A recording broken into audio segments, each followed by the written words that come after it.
Ce n'est pas ce que vous dites ou faites qui importe, mais votre vibration.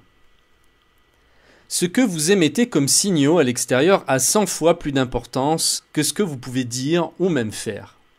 À vrai dire, seule votre vibration compte. Ce que les gens captent autour de vous, ce n'est rien d'autre que ce que vous dégagez. Vous vous êtes peut-être déjà intéressé au langage du corps. Si oui, vous savez alors que la plupart de la communication est non verbale. Tout est presque inconscient dans la communication entre les êtres. En séduction, par exemple, cela est assez flagrant. Il vous est certainement déjà arrivé de voir des hommes au physique complètement banal, ayant beaucoup de succès auprès des femmes et inversement, des hommes que les critères de la mode définiraient comme beaux, n'en avoir que très peu. Je prends cet exemple car il est parlant. En réalité, c'est ce que vous rayonnez qui attire ou qui repousse. Une personne qui rayonne la confiance a beaucoup plus de chances d'obtenir des autres ce qu'elle désire.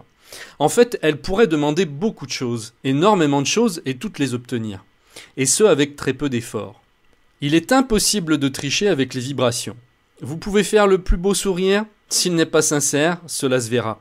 Vous pouvez prononcer les plus belles paroles, si celles-ci sonnent creuses et sans enthousiasme, elles n'auront aucun effet positif. Vous pouvez agir et faire des tas de choses à contre-cœur, cela se sentira.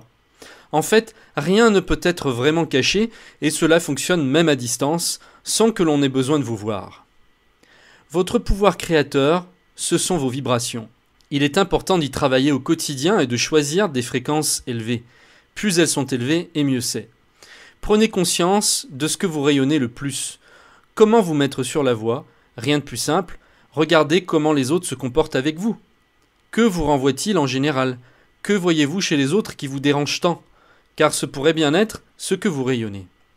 Si vous avez l'impression que les autres sont méfiants à votre égard, il y a de fortes chances que vous soyez méfiant à l'égard des autres. Si vous avez l'impression que les autres sont distants avec vous, c'est certainement parce que vous êtes distant. Si vous avez du mal à obtenir des sourires, c'est sûrement parce que vous ne souriez pas souvent.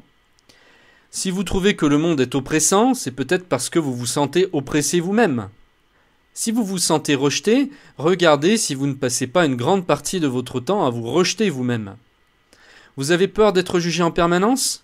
Votre critique intérieure doit être très active. Essayez de savoir ce que vous rayonnez le plus pour pouvoir changer, car souvent nous avons une image de nous-mêmes qui n'est pas du tout celle que nous pensons donner aux autres. Si vous leur demandiez, vous seriez certainement surpris de la réponse. Parfois, elle est à l'opposé de ce que vous croyez. La peur émet une certaine vibration qui est très désagréable. Les animaux, par exemple, la ressentent particulièrement. Un chien vous fait peur? Vous lui envoyez un signal tellement fort qu'il le sent comme l'odeur d'un journal qui brûlerait à 10 cm de lui. Pas étonnant qu'il vous grogne dessus. En réalité, ce n'est pas très différent entre individus. Vous pouvez même rayonner quelque chose qui saute aux yeux de tout le monde depuis votre naissance et ne pas en avoir conscience, et vous étonner ensuite de ce qui vous arrive ou de ce qui ne vous arrive jamais. La confiance, l'amour, la bienveillance envoient des signaux très forts autour de vous. Alors, quel rayonnement allez-vous choisir à partir de maintenant? Qu'allez-vous envoyer comme signal dans le monde extérieur?